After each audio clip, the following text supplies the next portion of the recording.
Alright, for part 2, we're going to take a look. Now, for a geometric series, all geometric series are written by this formula. Right here. So you want to know this one. This is kind of big for us when we get to calculus next year. Where A1 is the first term, multiplied it by R, which is our common ratio, to the n minus 1.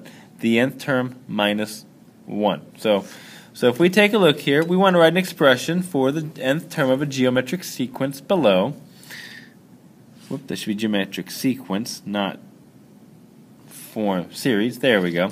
So when we write our formula, a sub n equals our first term, which is 5, times r, which is this 3/2 to the n minus 1. So if I want to find the 8th term, so there's my formula. If I want to find the 8th term, just plug it in. 5 3/2 to the 7th. And this becomes 5. Now I don't know what 3 to the 7th is, so I'm going to use my calculator for that. 3 to the 7th, 2187. Over 2 to the 7th, and we can use our calculators on this one. 2 to the 7th is 128. I can leave it like that, or I can multiply it. If I take the 2187, times that by 5, we get 10,935. So we get 10,935 over 128. So there will be the 8th term in this sequence. Now, is it getting bigger or smaller? Do you think this is increasing or decreasing? Very good, it's increasing. Why is that? Because we say this r is greater than 1. If r is greater than 1, that means it's getting bigger and bigger and bigger. Each time we're multiplying it by a bigger number. If r is less than 1, it gets smaller. We're going to talk about that a lot tomorrow. So, let's try number 12 here. Write our nth term. A sub n equals our first term, negative 2, 3 to the n minus 1. So this becomes, if I want to find the 5th term, negative 2, 3, and it's 5, so make that a 4. So a sub 5 equals negative 2 times, now 3 to the 4th is 81, times that by 2, we get, what's that, 162? Negative 162.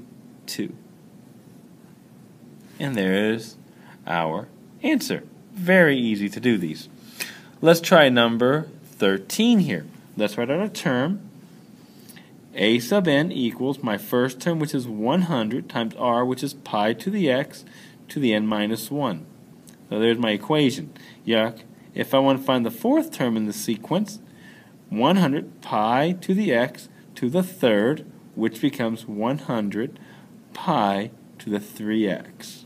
We don't necessarily know what x is, but that's what that term is going to be. So let's try number 14. Now 14, we're going to talk about this for a little bit. It's 100 times 1.005 to the 60th. Whoops. Let's mess that up. 100 times 1.005 to the n minus 1. There we go. Now, hopefully this might look a little familiar to you. This is our compound interest problem. Or sometimes it's very similar to Purdy. Okay? This is our compound interest problem. We're going to talk about that a little bit later on. We'll see how we get compound interest, because it's your initial amount times 1 plus your r over n. We'll talk a little bit about that tomorrow in our problems. But if I want to find the 60th term, 100, this becomes 1.005 to the 59. And I'm just going to use my calculator for that. 100 times 1.005 to the 59. And I get 134.214. And there's our answer right there. Alright, so let's take a look down here below, our last couple of examples. Find the indicated term in the geometric sequence. We want to find the 7th term. So we have, what do we need? Well, we got to first write our a sub n. Well, we need our first term, an r, and the n minus 1 formula. So we need a sub 1. That's easy. They give us 3. We need to find r. Well, how do I get r? I'm just multiplying by 12 each time, so r is 12. So a sub n is my first term, 3, times 12 to the n minus 1. So you no longer have to derive them like we did before, and there's a formula for that. There is our formula. So if I want to find now the 7th term, we get 3 times 12 to the 6th. And I don't know what that is, so I'm going to use my calculator, clear it out. 3 times 12 to the 6th.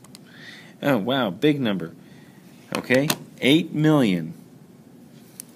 That's 8,957,952. So 8,957,952. All right. So let's take a look at number 16, our last example here. All right. We want to find the first term, but they don't give us the first term. They give us the second term and the 5th term. So we need to find R first. Okay? So to find R, here's what we're going to do. We're going to use our little formula. Except for this one, I'm going to let my first term be the second term, and this one be my 5th term. And that's going to give me R to the 5 minus 2. Just subtract them. So when I do this, we get 3 over 64 equals 3R cubed.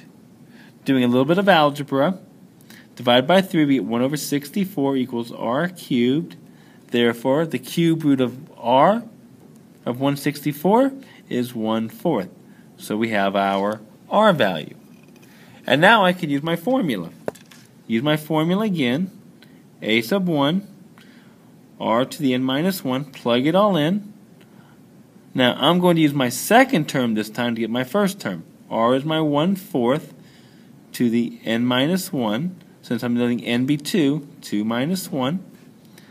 Plug it in. We get 3 equals A sub 1, 1/4 to the first. So A1 equals 12. And there's our answer. Alright, so take a look at these. Try a few more of these if you need to. Re-practice them, okay? We're going to be up and going tomorrow on these, okay? I'll see you then. Bye.